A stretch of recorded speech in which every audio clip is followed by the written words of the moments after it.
or human societal institutions that are per se superior outside the role they play within that society. Differently put, there is no inherent good in technological advancement or human institutional advancement. There's nothing inherently good in either of those.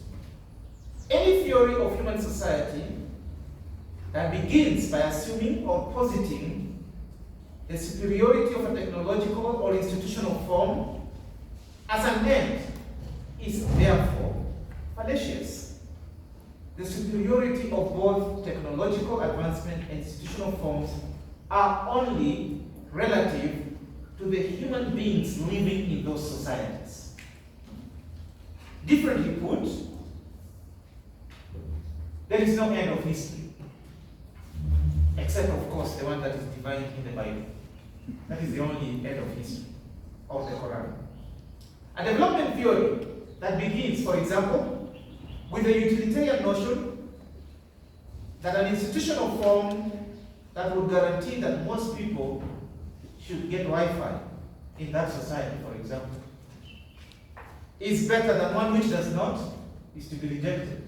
So if someone came up with an idea that says, my idea of economic development is that by the time I'm done with you in 10 years, everybody in Kenya will have Wi-Fi, is to be rejected. Such a notion already has the inbuilt teleology that Wi-Fi is a good thing to be prized among an infinite other things that could have been prioritized. You're getting the gist of my thinking. Now, lastly, social transformation theory is the only authentic way of taking into consideration real-life conditions in today's society, which has been worked on both by history and the present transnational influences.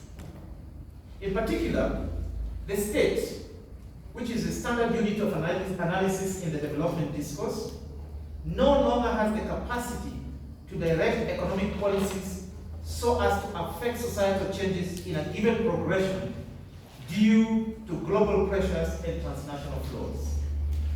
On the other hand, social transformation studies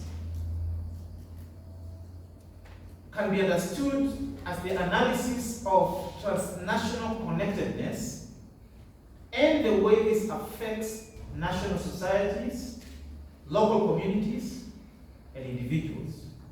Hence, social transformation studies can better comprehend new research approaches that include a focus on transnational processes, analysis of local dimensions of change using participatory methods, and the construction of international and interdisciplinary research networks. Differently put, the focus on the nation-state in development studies limits its utility to analyze the implications of transnational connectedness on local societal changes, hence missing both the macro picture and the micro picture. As Stephen Castles has said, and I quote him in this regard, it is useful to define social transformation studies in a new, more specific sense as an interdisciplinary analytical framework for understanding global interconnectedness and its regional, national, and local effects. Social transformation studies, therefore, need to be conceptualized in contrast to notions of development or development studies. Social transformation studies, therefore, as I think about them, is inherently radical because, one, it rejects the teleological vision of development studies. Instead, it comprehends societal change in terms of the value system of the participants in that society. Second, it rejects the narrow disciplinary focus of development studies. Instead, it is definitionally interdisciplinary and rejects the imperialism of economics as the defining social science that shapes human evolution. And thirdly, social transformation studies focus on the real actors at the micro level and how they respond to changes and stimuli. It asks who loses and who gains from the changes, who benefits from the normative and institutional changes. Rather than assume that economic and social actors in the society act predictably in response to normative frameworks espoused by the nation state. For example, social transformation studies take seriously the ability of the actors to evade, cheat, avoid, and at times overwhelm those normative frameworks sponsored by the nation state. So as I've argued elsewhere, neoclassical economic development discourse is based on many assumptions about human nature and social institutions on the one hand, and legal and economic institutions on the other, and the way these two sets of institutions interact. So there are a lot of assumptions about human nature, social institutions, and then law and the normative framework, and how those two interact with each other. Many of these assumptions are based on fundamental misconceptions of both sets of institutions based on oversimplifications of how economic development occurred in Western liberal democracies. This is how the idea of the end of history comes about. To illustrate this point, the basic precept of development discourse goes as follows. If at time T0, so now, you take a society that has social, economic, and legal institutions which they consider inappropriate for economic development, then you introduce the shock therapy of appropriate, quote unquote, formal legal institutions, and you control for things such as corruption at time T1, then the assumption is you will generate economic development at time T2. And that the economic development is the desired societal transformation. And that is how we have thought about development at least since 1945. This is how, as a country, we have thought about, every time we talk about Maendeleo, every government has been elected on the basis of bringing Maendeleo, isn't it? In fact, they explicitly say, msichague watu tu wa siasa, mchague watu wa Maendeleo, isn't it? So it is assumed that there is something called Maendeleo and we know it. Okay? And that Maendeleo happens when these two sets interact with each other. And then you add. So the development studies have always had as its primary goal trying to fix the institutions of the society, and especially legal institutions. Because they believe if you fix the legal institutions, then they will channel economic development. They are going to bring the societal change that happens. And of course, the belief also is, the unstated belief is, once you've done that economic development, that is the human desire at the end. And once that happens, everything else is added up to you. So in this sequence, both the social and cultural institutions on the one hand, and the legal institutions on the other, are determinate phenomena, which accounts for the prediction that they will interact determinately.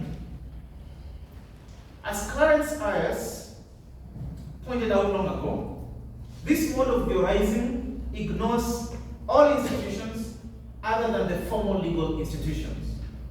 The hope is that juxtaposing formal legal institutions onto social and cultural institutions forces economic actors in a given community to channel their political and cultural interests and conflicts to an economic transaction.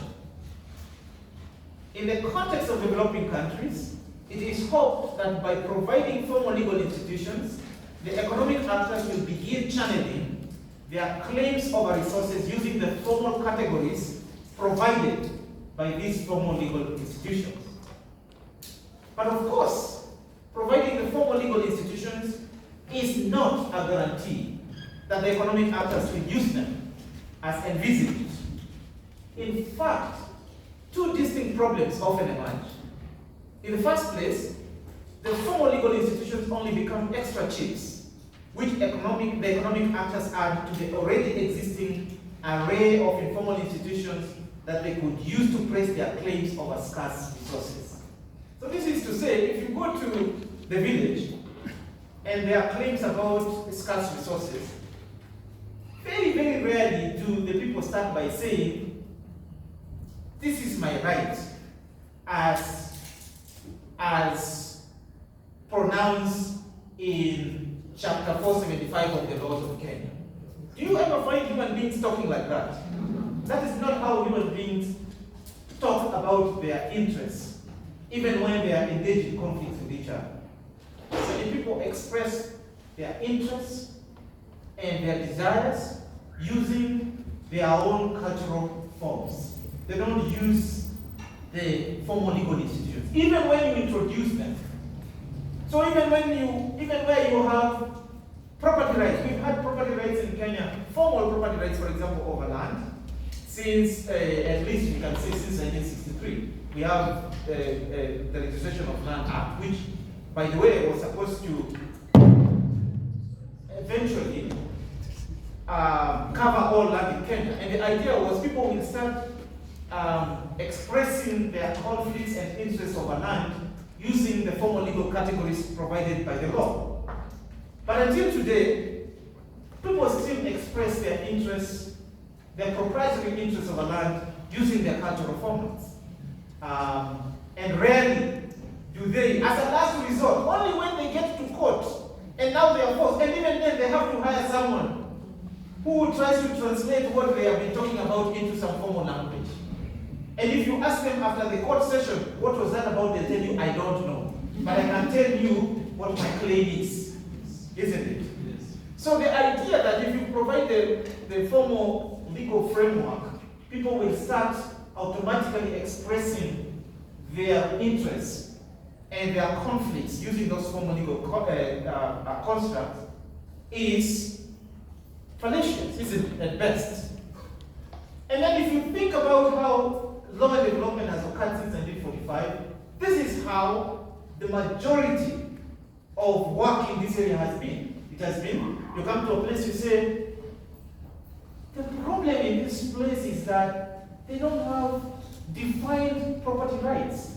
So you go to Marsabit and you find people there, they are moving from place to place, grazing their cows, and you say, oh my God, they have no defined property rights. If only we provided a law that will give them their property rights.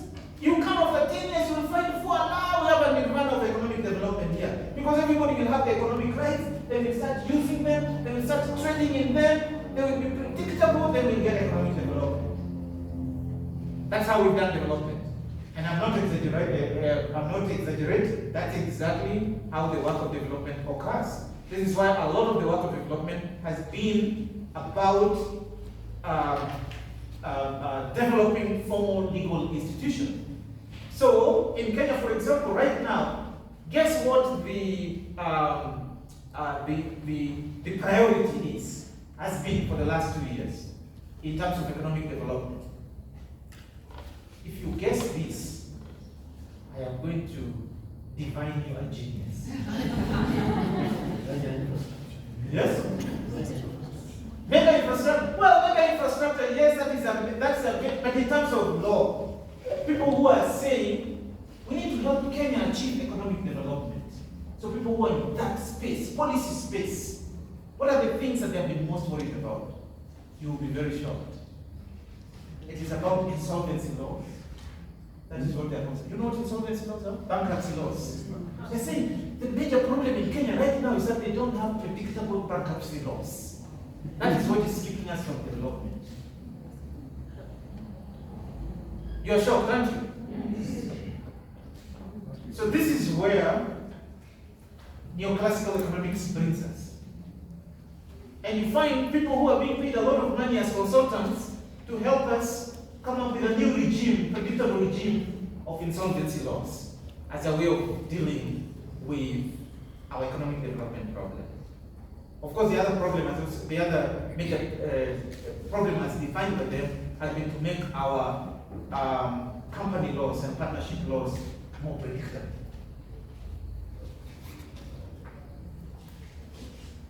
So, at best,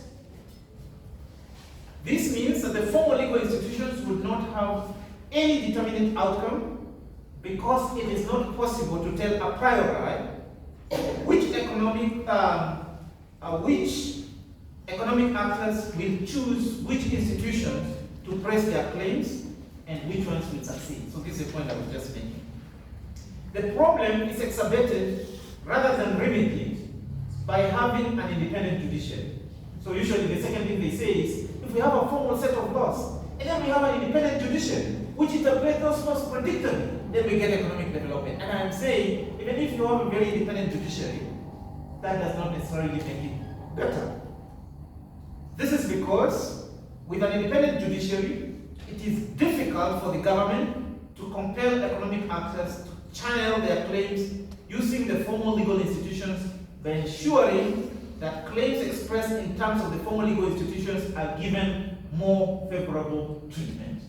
So the more independent the judiciary you have, the bigger problem you have in terms of them being ideological, in terms of favoring the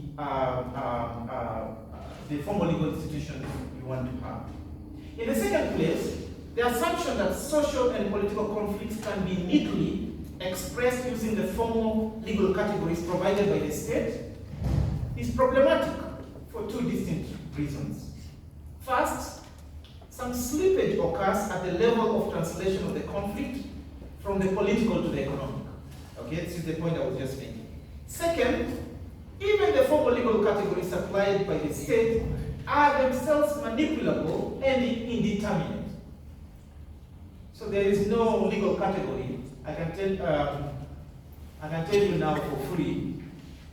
You always hear people on TV saying the law is very clear. You've heard them talking heads on TV saying the law is very clear. I can tell you now for free, the law is never clear. There is never any legal category that is clear and determinate. As Professor Duncan Kennedy has argued, the claim is not that the law is globally indeterminate. Rather, the claim is that even, quote-unquote, clear formal legal categories have sufficient room for legal actors to engage in strategic behavior, to struggle against the constraints the legal actors feel arise from the formal legal categories. The strategic behavior permits judges like me and other legal actors like Dr. to do legal work on the legal materials in pursuance of strategies that are well understood as ideological projects, that's within the law, and that this work often inflects outcomes in ways that expose high ideological stakes. So two things that you should remember about the law when you forget everything else I have said is that the law is never clear, and secondly, that the law is always ideological. So those are the two things when you go to law school. They work for 4 years to try and ideologically indoctrinate you to believe otherwise. So they spend 4 years to try and convince you that the law is clear one, and that the law is neutral and it's not ideological. So they spend 4 years trying to prove you that. And then when you go to graduate school, they spend the next 4 years trying to persuade you that what they taught you in law school was wrong. In other words, contrary to the neoclassical theories, because the neoclassical theories and stated assumptions, there is no necessary and determinate relationship between formal legal institutions and economic development. This is what I've been trying to say.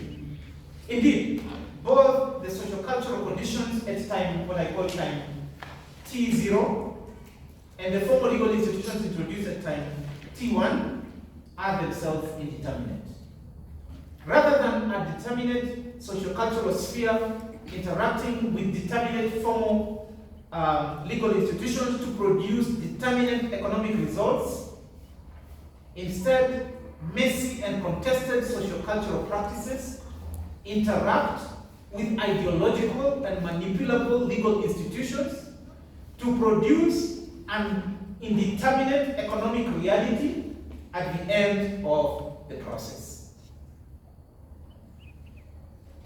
But I'm guessing for social transformations scholars, this is tautological. This is something that you've always known. In fact, anthropologists, sociologists have made this point before. It is just that it's not taken into consideration in economic discourse. This ability to focus on both the micro interactions in the society, that is now for social transformation scholars, so the micro interactions in the society as well as the macro changes in social transformations is social transformation's greatest strength. It is able to do so because of its ability to be interdisciplinary. It is also able to do so because of its ability to define the just society social transformation is aiming at from the participatory nature of the inquiry, rather than from an analytical conception of the good life defined in abstract terms.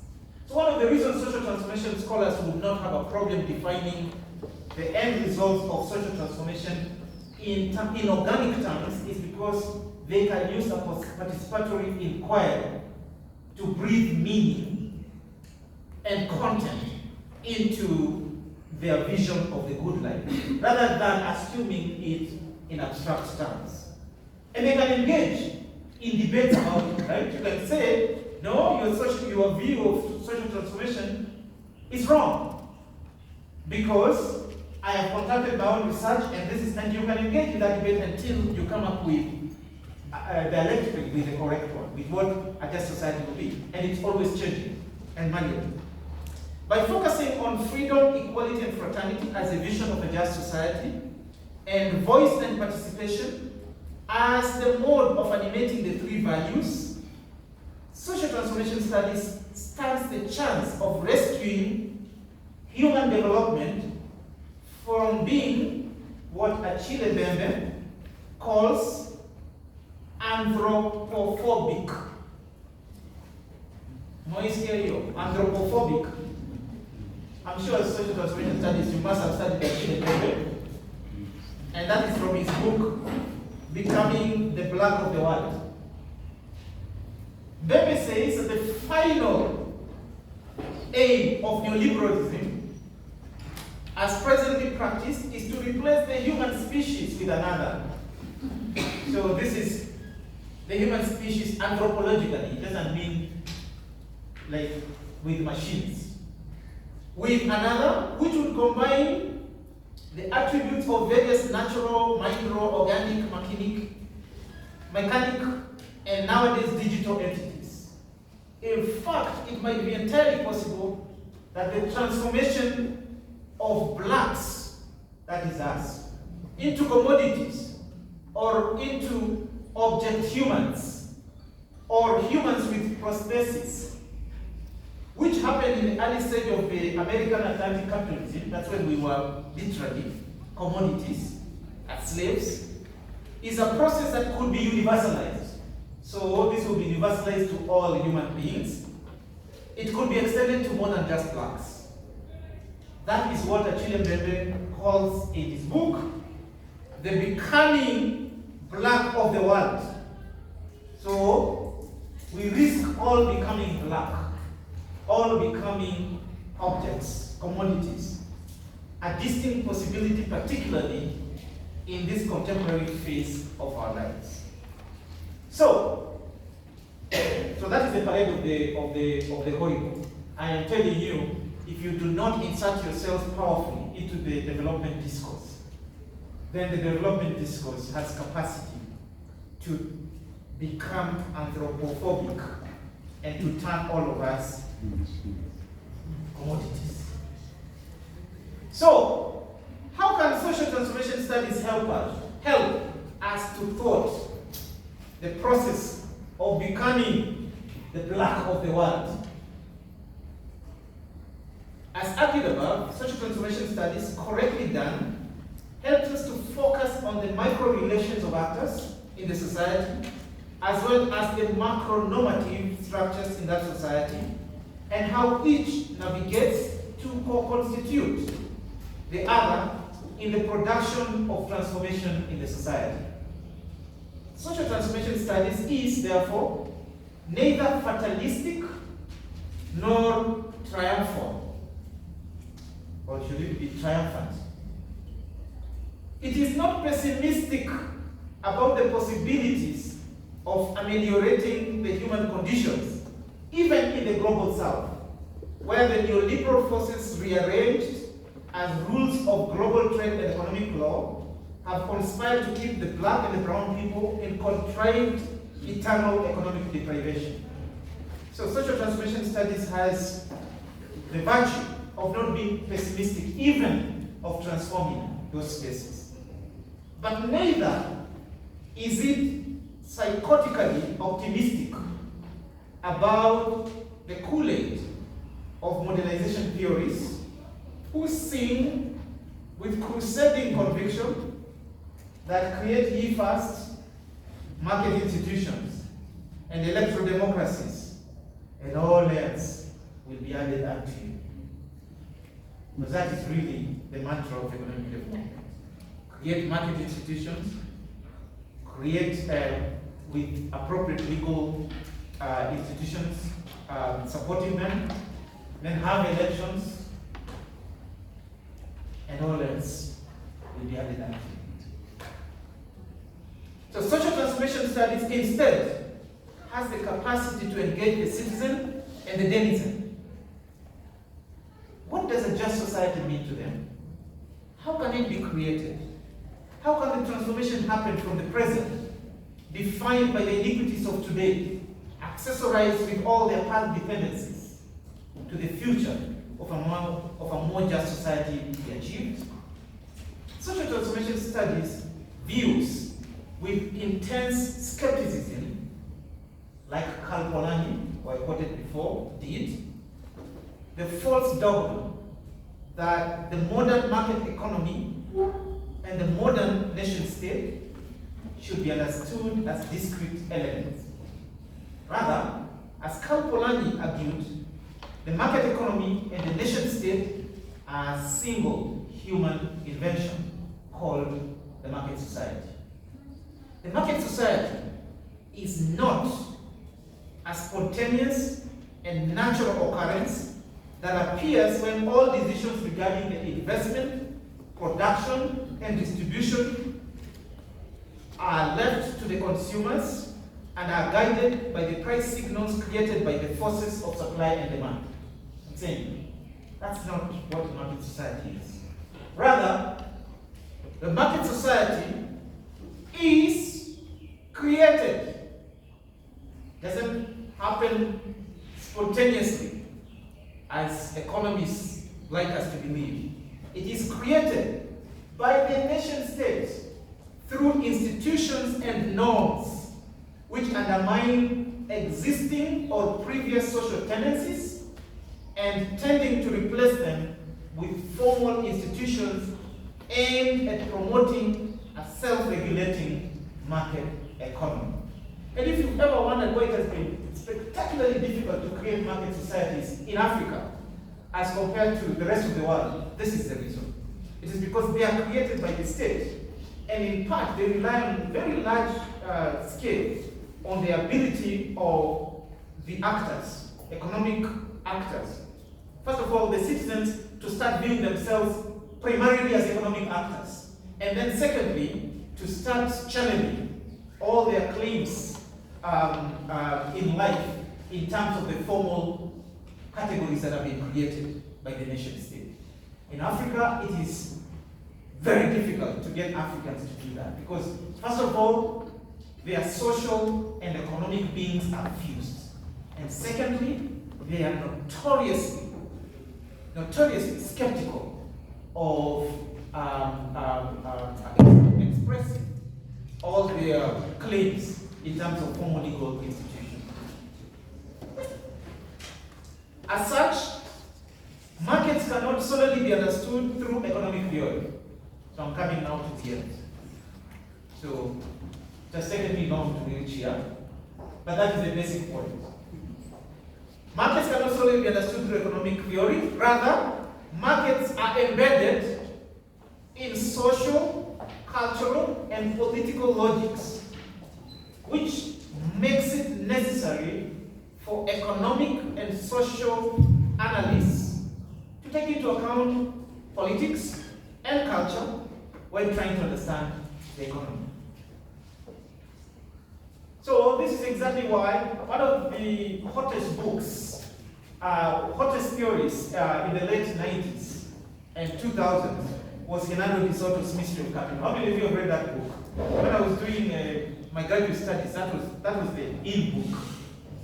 So Hernando de Soto apparently went to study the poor people in Latin America, and he discovered that the reason they were poor was because they were sitting on a lot of resources, only that those resources were not registered. So by the resources he meant land. They were sitting on land, but oh my God, if only we gave them titles to the land, then life will change forever for them. Okay? So all we need to do is to come up with a titling program. Does that sound familiar? Yes. Because it happened in Kenya in the 50s. Yes. You remember the Sinatron plan? That's all about this, right? But Hernando de Soto rediscovered this in the 90s and wrote a whole book called The Mystery of Capital. And this informed a whole program in the world where billions of dollars were spent, including in Kenya, trying to get people to understand what it means to have title to land. And one of the things, in fact, I have a chapter in my dissertation where I just describe how Kenyans deal with titles. What do Kenyans do with their title to land? Majority of Kenyans, by the way. Where do they put them? Yes? They either put them, in fact, literally, in most villages, people put their title to land under their mattress. Literally. Because many of them don't have safes. Literally. So you will find when you introduce a land titling program, people will be very happy. But in fact, the reason they are fighting to get that title is not so that they can use it to obtain loans, to mechanize, to trade in the land, and so forth. That is the furthest thing in their mind, isn't it? But that is the theory of economic development, is that if you give them titles, they'll start trading. This small parcel that they've come up with will disappear because people will buy the small titles, they will recreate bigger titles, and then mechanization will be possible, and so forth. Do you see that happening in Kenya? In fact, when you give people titles, they say, now that I have title, I have 8 sons, how do I divide it into 8? The opposite happens, isn't it? So the theorization is all wrong because it's based on assumptions on how the economic actors would react. The reason people will in fact run to get titles is because they fear the state. True or false? They fear the state, number one, and number two, they fear land grabbers. So the true reasons people will spend money to acquire that title is because they think the government will one day come and grab their land. And they want something to use against the state. That they also want something to use against the land grabbers. That is the reason they will acquire the titles. It is not so that they can start channeling the economic activities through them. Now, if they had spoken to social transformation studies people, they would have known that before pumping in billions of dollars into this program. Is it true or false? Isn't it? They would have known this is how the economic actors would react to them. Then they would have made a decision whether it makes sense to pump this billion. The understanding that the market economy is an invention of the nation state is an important revelation for social transformation studies. This is a point that I would like you to take very seriously if possible randomly, because you often forget. Karl Polanyi wrote his book in 1945. Many of us have not read it, but it's such an important book because it has important revelations about what we are dealing with. And has important revelations about why social transformation studies has been excluded from economic development studies. It's an important revelation, as has been for framers of transformative constitutions in the global south. So the framers of transformative constitutions, since I'm bringing in transformative constitutions into this conversation, is the framers of transformative constitutions realizes that the revelation that market economy is an invention and that it blitzes, it tears apart the myth that the state plays little or no role in distribution of resources in the society or in the economic gains of some groups and economic disadvantages of others. That's the importance of that revelation. It places at the center the truism that the state is unavoidably constitutive of the market. The state is unavoidably constitutive of the market. So every time you hear someone saying, oh no, the state can't interfere there because that is for the market, let the market deal with it, you have a right to say nonsense.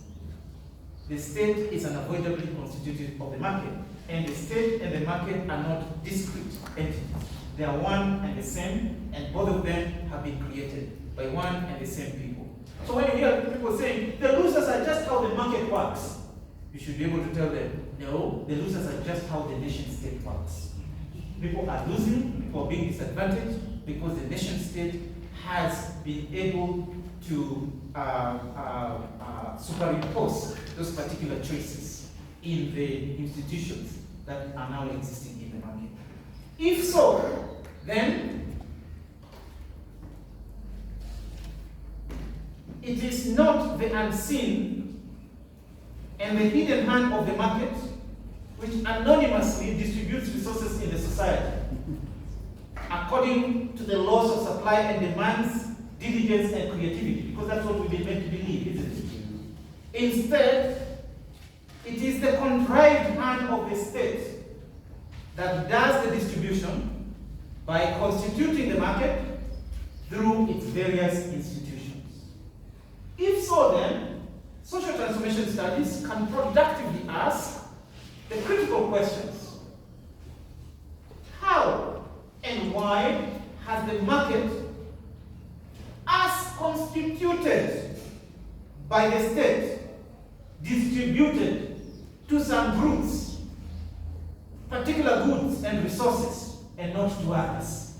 See, it brings you to ask that question rather than assume it is the market that has anonymously. Because when you assume it's the market that has anonymously done so, it empties politics out of it, isn't it? Yeah. But now you bring the politics right in the center of it. Why has the state constituted the institutions in such a way that these goods have been distributed to these groups and not to these other groups? Asking this question helps refocus the greatest moral and ethical questions of our time.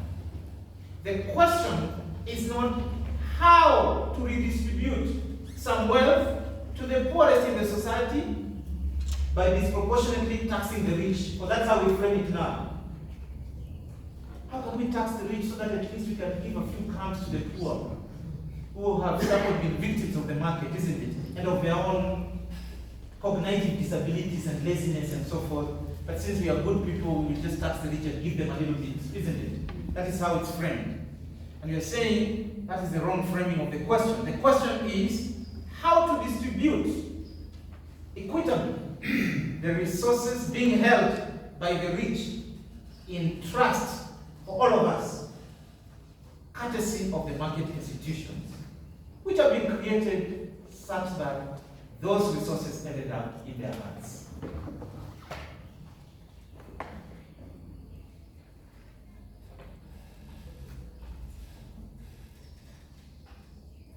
Now, if you stop there for a moment, you will realize that my framing of this question is much more radical than the Marxist framed. The task of redistributing resources is, therefore, not anti-market charitable work by the government, because that's how it's framed.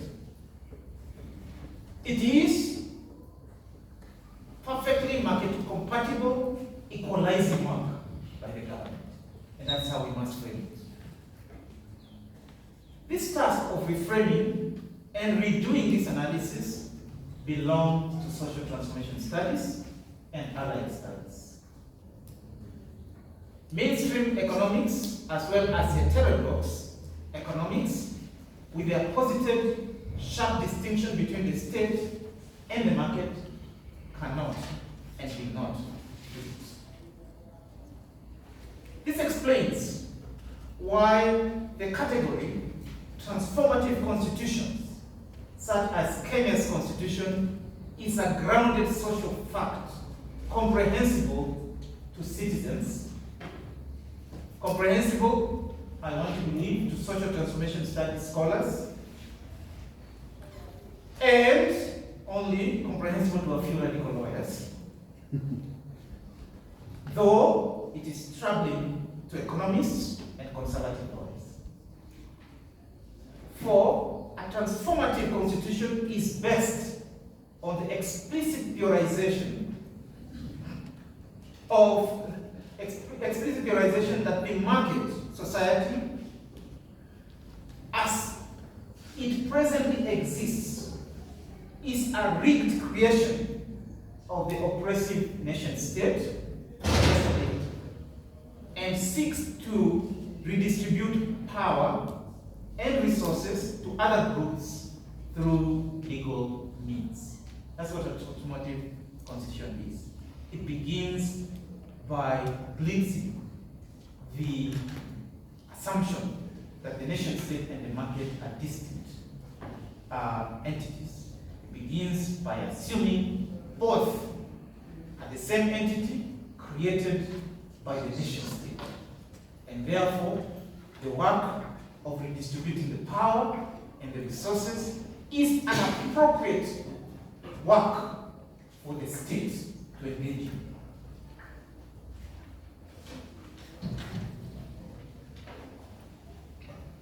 The transformation envisaged in a transformative society is not the neoliberal economic type.